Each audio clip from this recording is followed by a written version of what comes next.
CPMന്റെ സമ്മേളനങ്ങൾ നടക്കുന്ന കാലമാണല്ലോ ഇത്. ദിനവും പാർട്ടിക്കുള്ളിൽ പൊട്ടിത്തെറികളും പാർട്ടി ബന്ധങ്ങൾ അവസാനിപ്പിക്കലും സർക്കാരിനെതിരെ ഉണ്ടാകുന്ന രൂക്ഷമായ വിമർശനങ്ങളും കൊണ്ട് അണികൾക്ക് മുന്നിൽ ഉത്തരമുട്ടിരിക്കുന്ന അവസ്ഥയിലാണ് നേതാക്കളുള്ളത്. അതിനിടയിൽ ഇപ്പോൾ പുറത്തുവരുന്ന വാർത്ത LDFനുള്ളിൽ ഉടലെടുത്തുകൊണ്ടിരിക്കുന്ന പുകച്ചിലുകളാണ്. LDF സർക്കാരിൽ പല ഘടകകക്ഷികളും നേരിടുന്ന അവഗണനകളും മുന്നണിയിൽ അവർ നേരിടുന്ന അവജ്ഞയും മുന്നണി മാറ്റമെന്ന ചർച്ചയിലേക്ക് പലരും തിരിഞ്ഞുവെന്നാണ് റിപ്പോർട്ടുകളാണ് പുറത്തു വന്നുകൊണ്ടിരിക്കുന്നത്. NCPക്കുള്ളിലും RJDക്കുള്ളിലും ഇപ്പോൾ തന്നെ പ്രതിസന്ധികൾ രൂക്ഷമായിക്കൊണ്ടിരിക്കുകയാണ്. കേരള കോൺഗ്രസ് മാണി വിഭാഗമാകട്ടെ UDFൽ നിന്നും LDFിലേക്ക് വന്നിട്ടും കാര്യമായ നേട്ടങ്ങൾ ഉണ്ടാക്കുകയോ മാണി വിഭാഗം പ്രവർത്തകരും ഇടതുമുന്നണി പ്രവർത്തകരും തമ്മിൽ മാനസികമായ അടുപ്പം പോലും ഉണ്ടാകാത്ത അവസ്ഥയിലൂടെയാണ് കടന്നുപോയിക്കൊണ്ടിരിക്കുന്നത്. നല്ലൊരു ശതമാനം പ്രവർത്തകർക്കും സഭയ്ക്കും ജോസ് കെ മാണി തിരിച്ച് UDFിലേക്ക് എത്തിയാൽ നല്ലതാണെന്ന അഭിപ്രായമാണ് നിലവിലുള്ളത്. വന ഭേദഗതി നിയമം നടപ്പിലാക്കാനുള്ള LDF സർക്കാരിൻ്റെ നീക്കമാണ് കേരള കോൺഗ്രസിനെ പ്രകോപിപ്പിക്കുന്നത്. കർഷക പാർട്ടിയായ മാണി കോൺഗ്രസിൻ്റെ അടിവേര് തോണ്ടുന്ന നിയമമാണിതെന്ന് വിലയിരുത്തൽ. തങ്ങൾ വന നിയമത്തിനെതിരാണെന്ന് മാണി കോൺഗ്രസ് ഇടത് നേതാക്കളെയും മുഖ്യമന്ത്രിയെയും അറിയിച്ചിട്ടുണ്ട്. കർഷക സംഘടനയായ മാണി കോൺഗ്രസിൻ്റെ നിലനിൽപ്പ് തന്നെ ചോദ്യം ചെയ്യുന്ന ഈ നിയമം നടപ്പിലാക്കുകയാണെങ്കിൽ മാണി കോൺഗ്രസ് LDFുമായുള്ള ബന്ധം അവസാനിപ്പിക്കുമെന്നാണ് കരുതപ്പെടുന്നത്.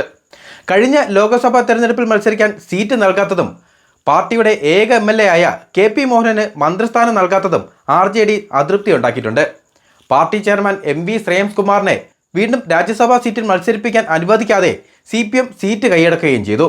ഇതിനിടെ മന്ത്രിയെ മാറ്റണമെന്ന ആവശ്യം മുഖ്യമന്ത്രി അംഗീകരിക്കാത്തത് NCPയെയും അതൃപ്തിയിലാക്കിയിട്ടുണ്ട്. AK ശശീന്ദ്രനെ മാറ്റി തോമസ് കെ തോമസിനെ മന്ത്രിയാക്കാനില്ലെന്ന് മുഖ്യമന്ത്രി വീണ്ടും MCP സംസ്ഥാന പ്രസിഡന്റ് PC ചാക്കിയോട് വ്യക്തമാക്കിയിരുന്നു. പഠിച്ച പണി 18 നോക്കിയിട്ടും മന്ത്രിയെ മാറ്റാനാകാതെ നാണം കെട്ട് പിൻവാങ്ങുകയായിരുന്നു NCP സംസ്ഥാന നേതൃത്വം. ദേശീയ നേതൃത്വവും ബഹുഭൂരിപക്ഷം ജില്ലാ പ്രസിഡന്റുമാരും തോമസ് കെ തോമസിനെ മന്ത്രിയാക്കാനുള്ള നീക്കത്തിനൊപ്പമായിട്ടും നടക്കാതെ പോയതിന് കാരണം മുഖ്യമന്ത്രിയുടെ കടുംപിടുത്തമാണെന്ന വിമർശനവും ഉയർന്നിട്ടുണ്ട്.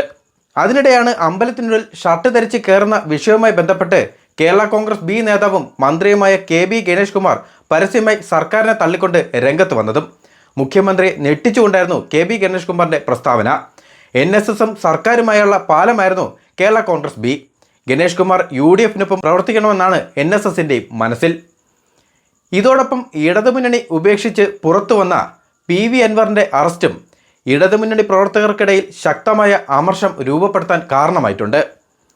PV അൻവറിനോടൊപ്പം പല പ്രമുഖ CPM സ്വതന്ത്രന്മാരും മുന്നണി വിടാൻ സാധ്യതയുണ്ടെന്നാണ് പറയപ്പെടുന്നത്.